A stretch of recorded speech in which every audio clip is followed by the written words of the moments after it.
Fam, this is your boy D Rose of the Supremely Black Podcast. I appreciate you all tapping in today. We're just going to go ahead and jump right into it. Make sure you hit that like button. Make sure that you subscribe to the channel if you're rocking with it. All right, so I'm going to go ahead and talk about it. I'm going to consider this as like the battle of the sexes. It was a couple of my fans that hit me up and was talking about, hey, bro, can you touch bases on kind of the climate around dating right now? Don't y'all try to get all hype and riled up, try to fire me up like Kevin Samuels. We're not doing that. I just want to really just touch on a few key points of just, talking to people to see exactly of what's their thoughts and why is it seeming that it's so much beef between black men and black women in general in regards to seeing, okay, hey, can we get to a common ground of being dating and having successful relationships, things of that nature. I'm speaking from a single perspective, so of course I'm gonna leave all the biasness out. But here's a couple key points to keep talking things. Is like I've talked to, like from a woman's perspective, it's their maternal clock and it's increased health complications and adding into the pressure to settle down. So I think that goes from both sides. Is that the risk increases as the woman gets older. Of course, a guy could damn near die and is able to still, shoot the club up if he wanted to, right? But the women face more complications as they get older. So that's a serious matter to where, hey, I speak from my perspective. I'm 30. The women that I'm around are either close to my age or a little older. So you could definitely understand the pressure of it is because they're trying to go ahead and get a family created and also prevent any issues within pregnancy, which is, that has to be respected. One of the key things for me, I think, is just society standards is impacting it from both sides of it. Is you have friends and family that are, well, why aren't you married? Especially if you're over 25, is why aren't you married? Are you dating anyone seriously? You can't go to the family reunions anymore without hearing those questions. The family gatherings, it just gets old. People comparing and contrasting to what's going on from a social media perspective. Y'all been together this amount of time. Don't get me wrong. There are people that meet and understand that, hey, this could be their soulmate and they're ready to get married. But I don't think that's always going to be the case. Sometimes people grow to love each other and they're thinking that you may have great chemistry, you may have great compatibility. As you get older, I think for a lot of those things, it becomes a little bit easier to decipher of what's for you and what's not. The real one, supply and demand. It's competition on both sides, honestly. This is a very open world. There are people that have degrees, have more money, they don't have kids, they do have kids. It's a lot of different options, a lot of different ways that you can actually go with it. Another key thing is everyone isn't actually hetero. We do have a bisexual community that plays a factor into it, which I think is like one of the key things is that when we look at from like even from a census report, is black women are outnumber the men. So it's like 100 to 88 just per the last census they did that's under 65 years old. So that makes that even harder, that it's an open variety. A lot of people can go whichever way that they want to, but then also women outnumber black men. So that makes it even harder for us. And then that's not even just counting who's hetero and who's bisexual or part of the LGBTQ plus community. So that actually even could skew those numbers either side. So that could honestly be balanced out. But for me, two things that I noticed just to kind of share my thoughts is that broken homes. A lot of us didn't come, well, I speak for myself, I didn't come up in a household. My mother raised me from a single parent household, right?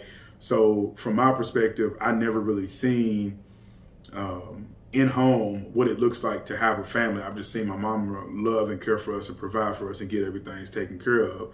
So I've went through my share of things, which I share more on down the road, but like from a therapy perspective of just knowing exactly what's your value, right? But like the old people say, broken people break people, hurt people hurt people. I think a lot of times where we're not taking in consideration when we're looking at dating is, do you all even mesh in that sense? Because if you come from a household where you've had that and you've seen that, you yearn from that love. Like, to share a personal story, I have a homeboy of mine that grew up with both his parents in the house, and he yearns for it. He actually ended up dating a lady for a long time, and it didn't work out. That really broke him. So to now he's to the point where he's like, man, I don't want to be with nobody. So now he has this rage to purposely hurt people because he's been hurt. Then on the opposite side, I've talked to a few of my homegirls, and just to share her story, she's been in committed relationships. She knows exactly what she wants to do in life. She feels like she's found her purpose. She wants to find a man now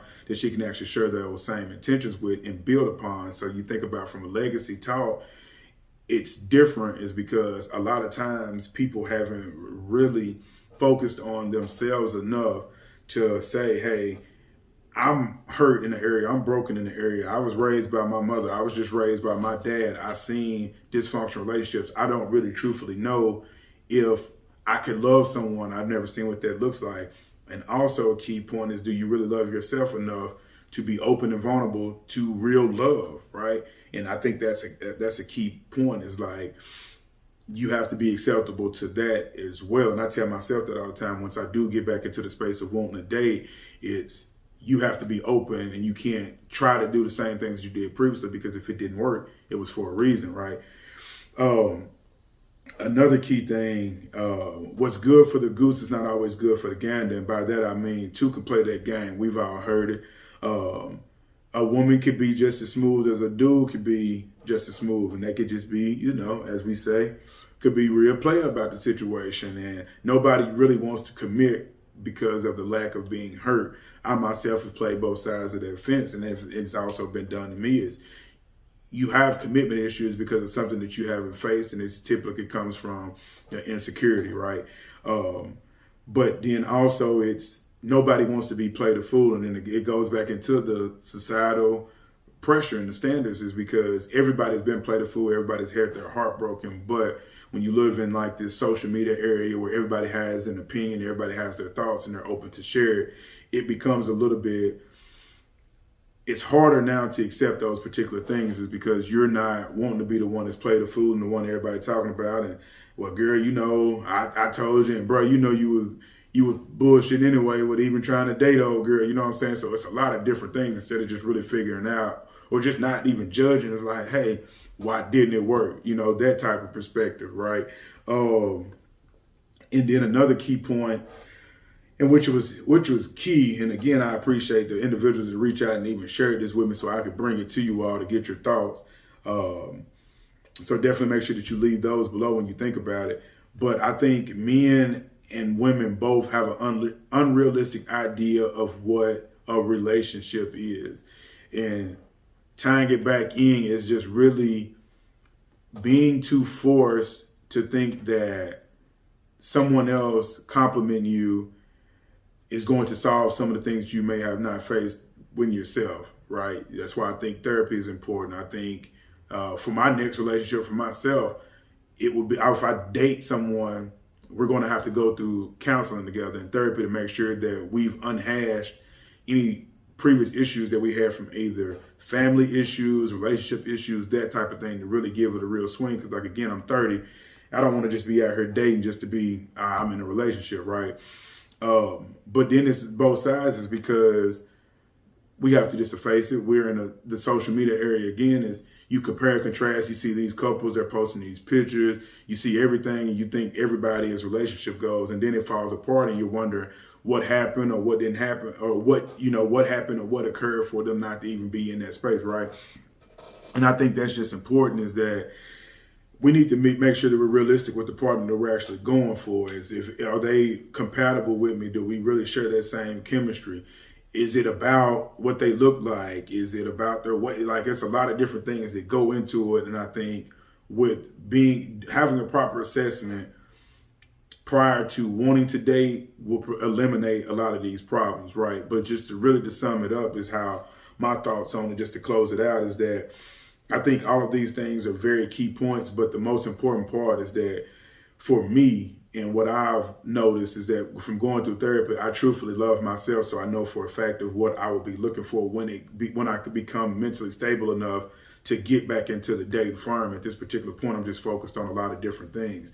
But what's key and what's helped for me and the people that are around me that are in successful relationships, there was a time where they had to block out the noise to realize that it's never going to be perfect. We're all flawed. We all are hard to deal with. You just have to find someone that's willing to love you for who you are and grow with you and build that legacy. So, I think that's the most important part, is that truthfully love yourself, block out the noise, create that tunnel vision to where when you're in that space that we could do that. But then the most important part is honestly effective communication. Don't take what you've had or experienced previously and force that onto the woman of your dreams or the guy of your dreams.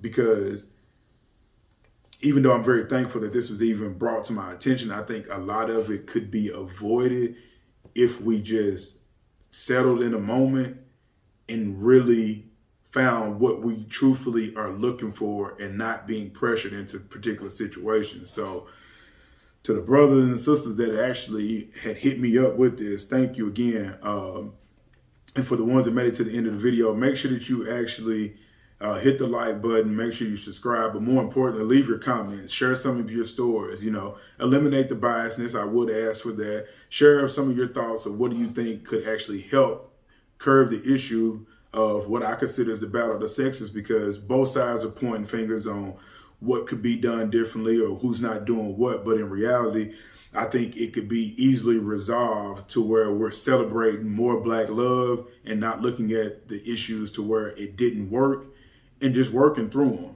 and quit bashing either side, is because it gets kind of old and you get tired of hearing it, and it actually scares people from wanting to get in a relationship. So drop your comments, share this, get it to some of the people that you may think need to hear this conversation. But hit the like button, share this, subscribe. To the queens out there, put your crown on tilted to the side. To the kings out there, put your crown on tilted to the side. It's your boy D Rose again from the Supremely Black Podcast.